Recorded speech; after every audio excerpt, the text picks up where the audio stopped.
condemn all violence against innocent civilians. Therefore, Indonesia once again reiterates its commitment to the two-state solution in the Palestine problem.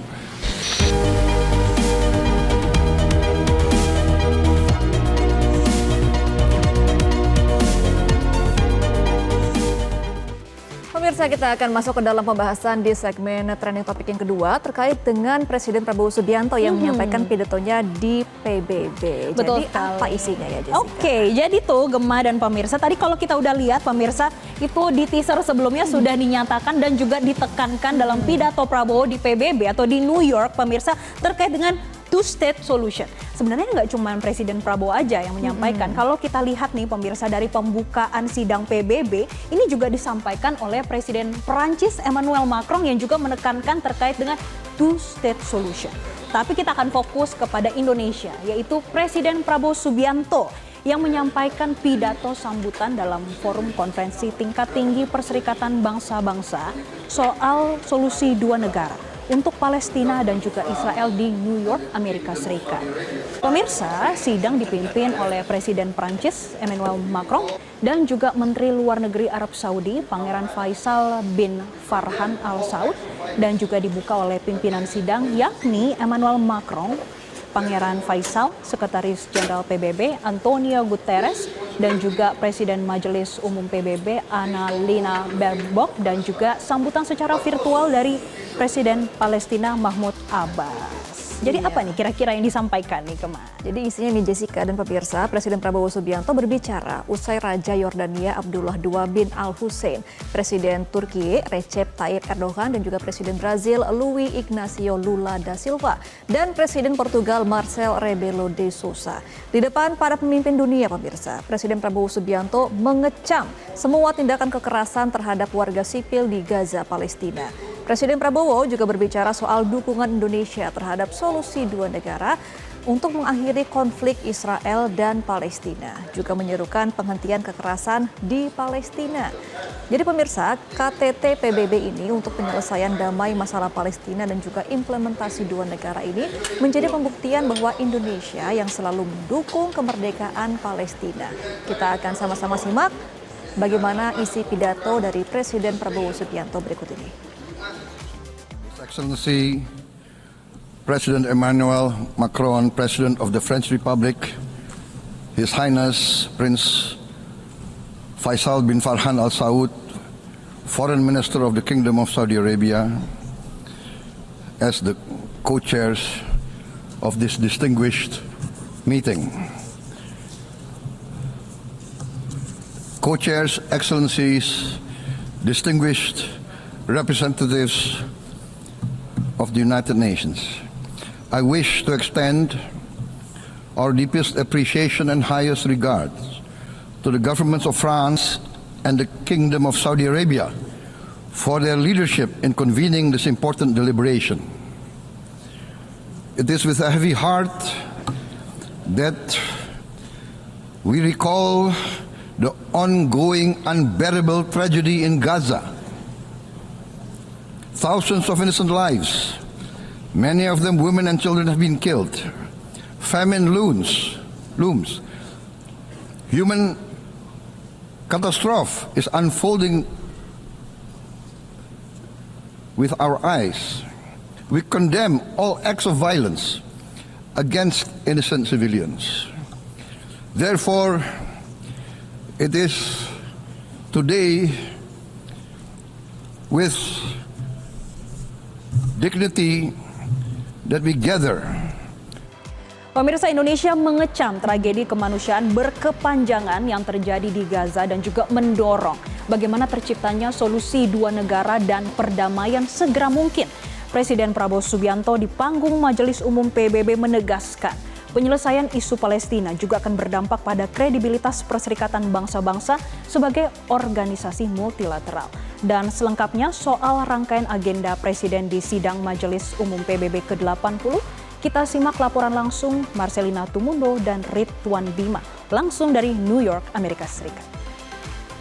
Presiden Prabowo Subianto telah menyatakan sikap Indonesia dalam konferensi perdamaian Palestina dan solusi dua negara.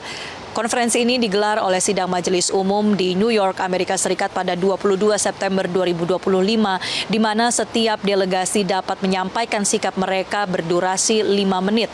Presiden Prabowo Subianto pun menyampaikan bahwa Indonesia prihatin atas berbagai krisis kemanusiaan yang terjadi, khususnya di jalur Gaza, di mana terjadi kelaparan, timbul korban jiwa dari warga sipil, dan untuk itu Indonesia mengecam terjadinya segala bentuk kekerasan. Presiden Prabowo Subianto juga menyampaikan bahwa terkait dengan solusi dua negara ini, Indonesia tentu mendukung dan bukan hanya untuk menentukan nasib dari Palestina dan Israel saja, tetapi juga ini menjadi ujian bagi kredibilitas Perserikatan Bangsa-Bangsa atau PBB sebagai organisasi multilateral. Selain itu, Presiden Prabowo Subianto juga mendorong agar jika kemudian Israel mengakui Palestina sebagai negara yang berdaulat, maka Indonesia juga akan mengakui kedaulatan dari Israel. Dan selain itu, Presiden Prabowo Subianto juga menyebutkan bahwa dengan lahirnya deklarasi New York yang menghasilkan ada 142 negara yang setuju atau mendukung adanya kemerdekaan Palestina, serta dengan bertambahnya jumlah negara yang mengakui kemerdekaan Palestina, ini menjadi suatu bentuk atau gambaran dari peran para pemimpin yang berada di jalur sejarah yang benar. Dan selain itu, Presiden Prabowo Subianto juga mendorong agar partisipasi dari negara-negara di PBB ini terus digaungkan untuk mencapai perdamaian sesegera mungkin. Di akhir pidatonya atau pada penutup pidatonya, Presiden Prabowo Subianto meneriakan kata peace atau perdamaian sekarang dan perdamaian segera.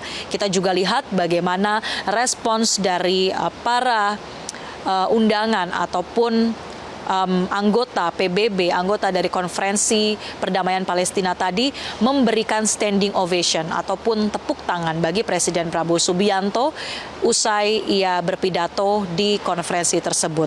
Ada berbagai agenda lainnya dalam rangkaian sidang Majelis Umum PBB ke-80 di pekan ketiga bulan September ini, dan kita akan menantikan juga pidato Presiden Prabowo Subianto dalam debat umum atau general debate yang akan digelar pagi hari tanggal 23 September waktu New York, di mana Presiden Prabowo Subianto akan berbicara di urutan ketiga setelah Presiden Brazil dan Presiden Amerika Serikat.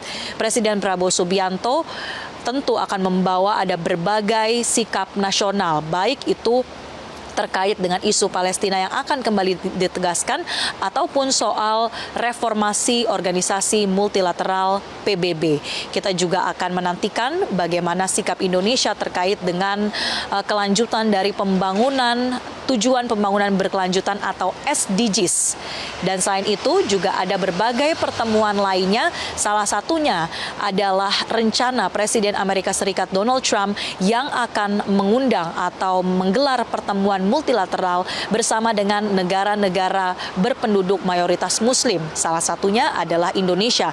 Setidaknya rencana Presiden Trump tersebut ini sudah dikonfirmasi oleh juru bicara Gedung Putih, dan kita akan menantikan apakah Presiden Prabowo akan turut hadir dalam pertemuan tersebut, rencananya 23 September di New York. Dan dari New York, Amerika Serikat, Marcelina Tumundo, Ridwan Bima, Metro TV. Ya pemirsa, kita melihat bersama ya bagaimana konsistensi Indonesia dalam menggaungkan two-state solution, dan tentunya semoga ini sama-sama menjadi komitmen, terutama ini yang dibawa kepada PBB. Ditambah lagi kemarin Perancis juga sudah mengakui begitu. Artinya ini sudah lebih dari 150 negara yang menjadi bagian dari PBB ini sudah mengakui. Semoga ada jalan keluar untuk kedua negara tersebut. Iya, semoga juga menjadi desakan ya, karena sudah mayoritas menyatakan mendukung kemerdekaan Palestina. Kita akan tunggu bagaimana gerakan dari PBB untuk mengaplikasikan dorongan dari negara-negara ini. Jelajahi cara baru mendapatkan informasi. Download Metro TV Extend sekarang.